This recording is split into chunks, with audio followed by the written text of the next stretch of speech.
Alexander the Great wasn't just a military genius. He was a corporate raider who executed a hostile takeover.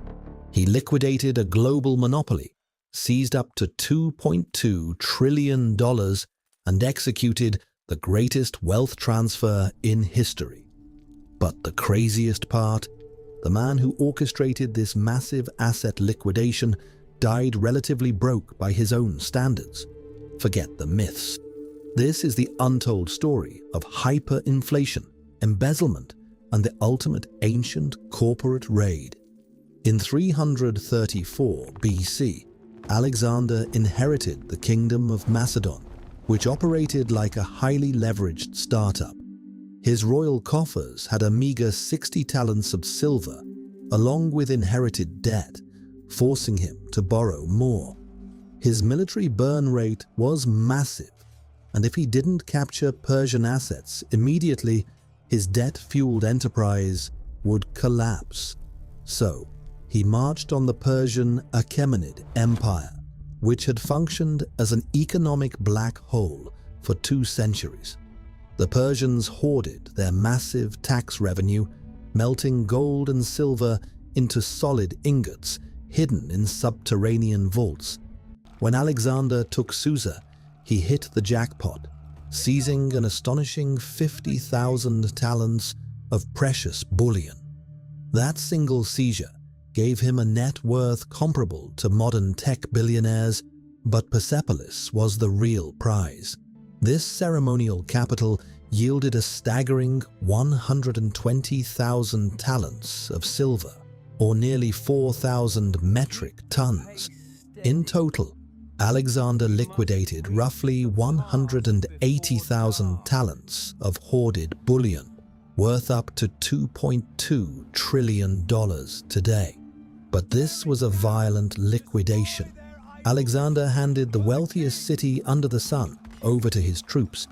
Ancient sources say the Macedonians spent entire days looting, but still couldn't satisfy their inexhaustible greed. During a drunken banquet, a courtesan named Thais convinced the CEO to burn the magnificent palace to the ground. The greatest treasury in human history was consumed by fire. But when the alcohol wore off, Alexander felt profound remorse. The conqueror was forever haunted by the ashes of his own success, making this a deeply human moment of regret. Now Alexander had a new problem. He couldn't stop spending, and his operational costs scaled at an uncontrollable rate.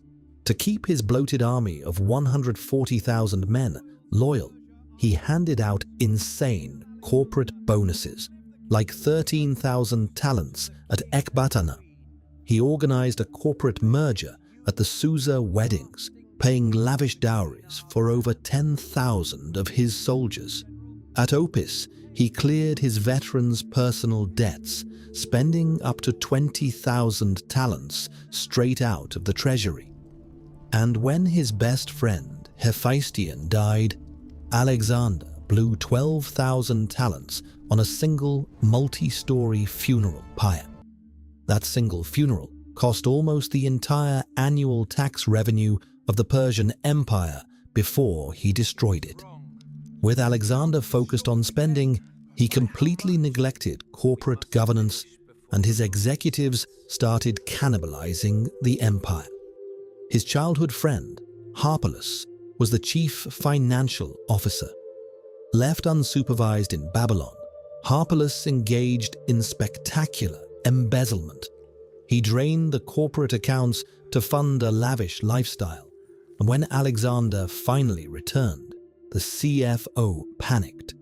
Harpalus went to Athens with 5,000 talents of stolen silver and a private army of mercenaries.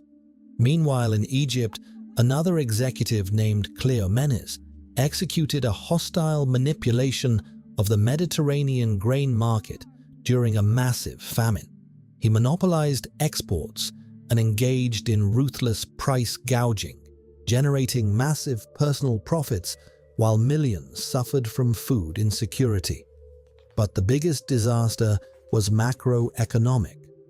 Alexander systematically minted the captured Persian bullion into coins to pay his massive army. By flooding the market with hundreds of thousands of talents of new currency, he triggered catastrophic global hyperinflation.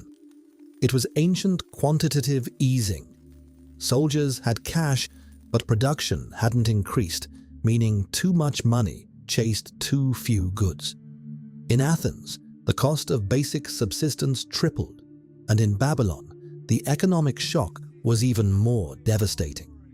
Astronomical diaries reveal that the price of wheat and dates exploded 13-fold, while the price of sesame jumped 7-fold. Alexander made his soldiers fabulously wealthy in coin, but he completely gutted the purchasing power of the average civilian.